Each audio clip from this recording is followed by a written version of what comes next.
Welcome to America's Policy Podcast. I'm your host, Cassandra Alessio, and this is episode 25. Today, I wanted to discuss childcare as we've been seeing that more and more in the news lately and trying to figure out a plan to make it easier for families to have children and make it easier for mothers or fathers to be able to raise their child, especially when the economy is not very strong or the economy is changing, and what needs to be done to make it easier for people to have kids. And we see the birth rates changing, and I've talked about this in previous episodes. And it's interesting because now's at a time where we should be really focused on federal legislation because I think that's going to have the best opportunity to give people the chance to financially be able to afford having a child, but also to work simultaneously with the economy. When the economy is strong, people are more likely to be able to have children. When the economy is poor or the economy is not up to par with what is needed to raise a family, a lot less children are born. And I would say right now, the current largest demographic of people that are having children or not having children are millennials. And the reason is that because millennials have been hit with a lot of, I would I would say, I don't know, difficult situations in the last 10 to 15 years.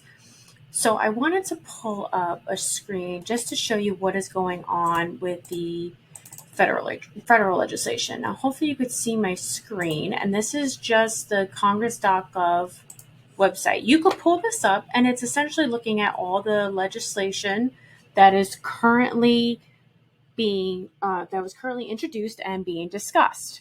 And this is important because a lot of times when people are having issues with certain policies, they don't know who to turn to. They don't know where to find this information. They don't know exactly where to look or who to contact. And for something like this, even though the states can have programs, and some of them do, you're going to need something a lot bigger, and that is going to come from the federal level. The federal level is going to have a larger budget than most states, or obviously it's going to have a larger budget than all the states. So this right here is just to give you an idea of what is currently. This is 2025 to 2026.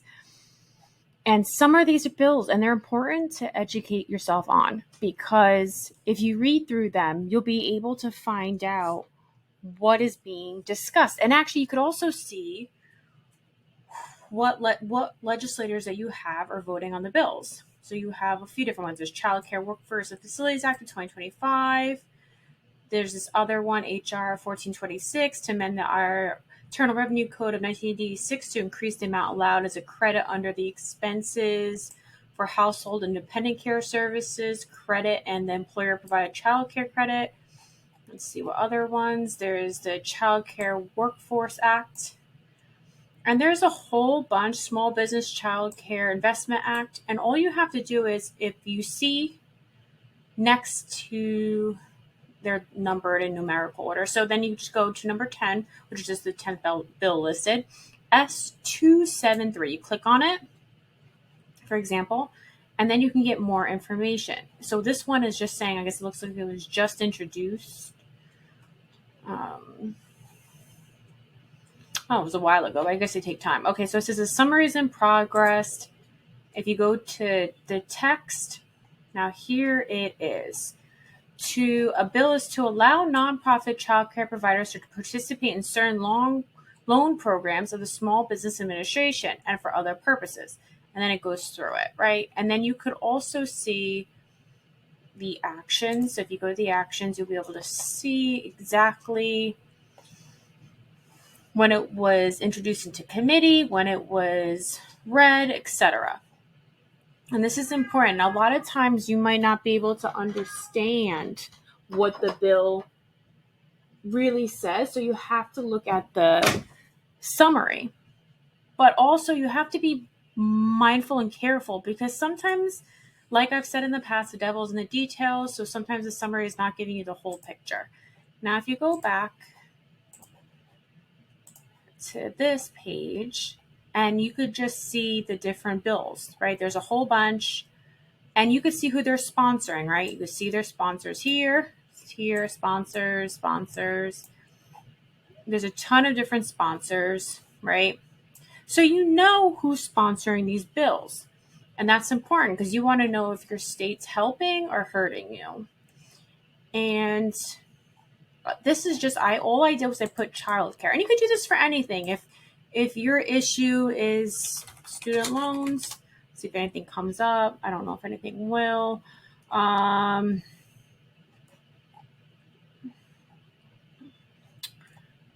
Private Student Loan Bankruptcy Fairness Act of 2025. Let's see, HR 423.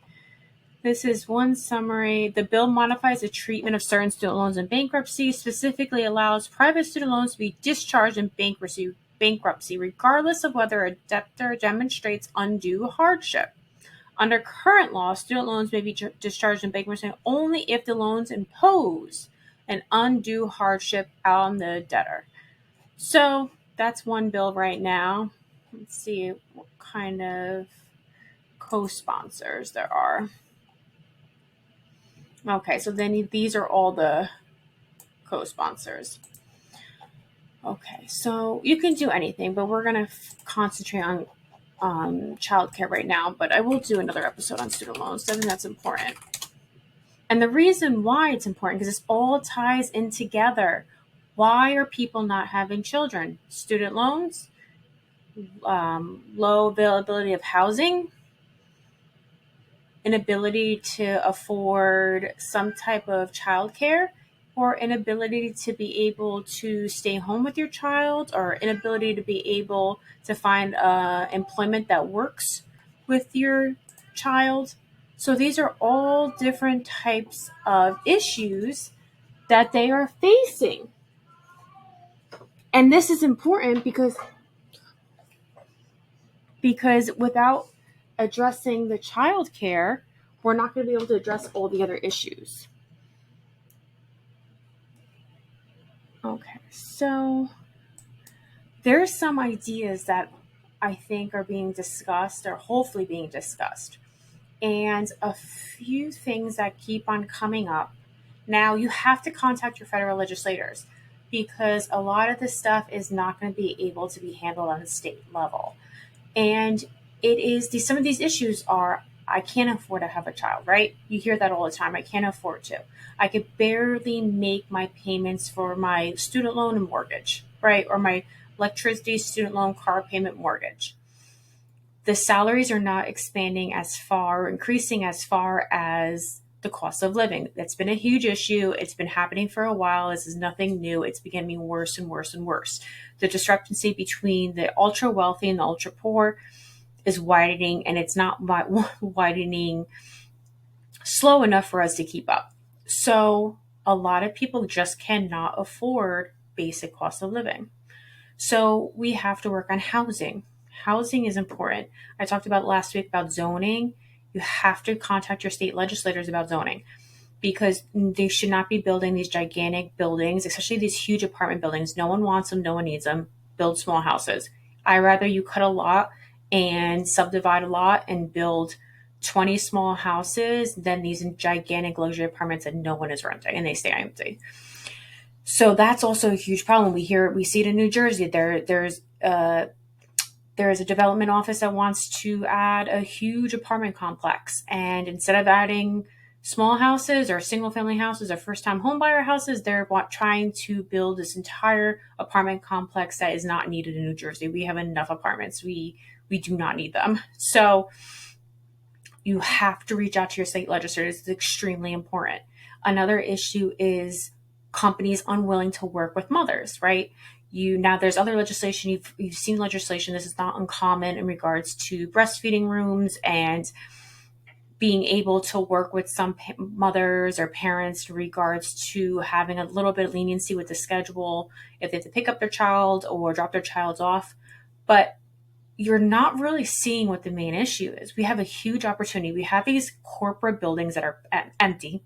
I mean, yes, now they're trying to force employees back, or they have been forcing employees back, which is, to me, is not really the best decision for a healthy economy, because you need a balance, right? You need a balance of good employees that are in the office and a good employees that are outside the office. And by limiting it and just saying everyone has to be in the office 9 to 5, I think it just essentially says, you know what, we're not a smart country, we're not a smart economy. We have these conglomerates that are just failing. And because they're failing, they want to punish the everyday workers. And that's just not what we should want as a country. We should want to be working together as a whole. We have a huge opportunity. We have all these corporate buildings that are practically half empty. Why don't we convert one floor or one room of that entire building into a small little community center or daycare center, so mothers can leave their child right in the same building as them? They could check on them every hour. If they're easy, if there's any issues, it makes the mothers feel safe. And then also they get to maintain their employment, so they don't have any issues about going back to work after maybe a couple years or 3-4 years. And also on top of that, who's affording to be able to stay home for 2, 3, 4 years? You're not going to do that. So we have all these opportunities. Why are we forcing all these employees back into the office? Let's keep some office buildings open, and we could use that to help raise families and help put together a plan that makes the country successful. And the only way we're going to be able to do that is if we work together as a federal government. And the problem is the federal government is slow, right? They always have been. It's designed that way on purpose. But we need to push them. We need to push them in a way like, let's think of these big ideas and what's going to help the country move forward to become very prosperous. And there's also the idea that maybe we need more remote workers back, or maybe we need more part-time workers or different schedules. Not everyone has to work 9 to 5. Now, here's the problem. Can't force companies to do what we're asking, right? They're not going to listen, or they're not obligated to, as long as they follow the employment laws, they're okay. So what helps us push them into that? This is where the federal legislation comes in. If you're an employer that has X amount of employees, you must do X, Y, and Z. Now, again, people say, well, that's anti-capitalism. But is it really, when we want to make more money and be prosperous? Is it anti-capitalism when we tell people don't do something that is harmful, right? So if it's harmful for the people that are working there, it's not really anti-capitalism. It's protecting people, right? We teach people, if there's a fire, don't run into the building, call the fire department, right? Or if there's an emergency, call 911. If there's an issue, call the police. We are teaching these items to show people how to be safe. So if the government is telling these companies, we want our people of America to be safe, this is what you need to do. And there's so much opportunity that these companies could be so prosperous. That's just good press to begin with. If they want a company that's going to be successful, they want people to be talking about them, right? They want people to say, wow, this company is really for families. This one's really helping save the economy. This one's helped making it easy for parents. Now, I want to just go back over to that congressional website, because I think it's important to look at this. So if you go on this website, and you should play along with it, because it's important to understand this website, because this is what determines everything.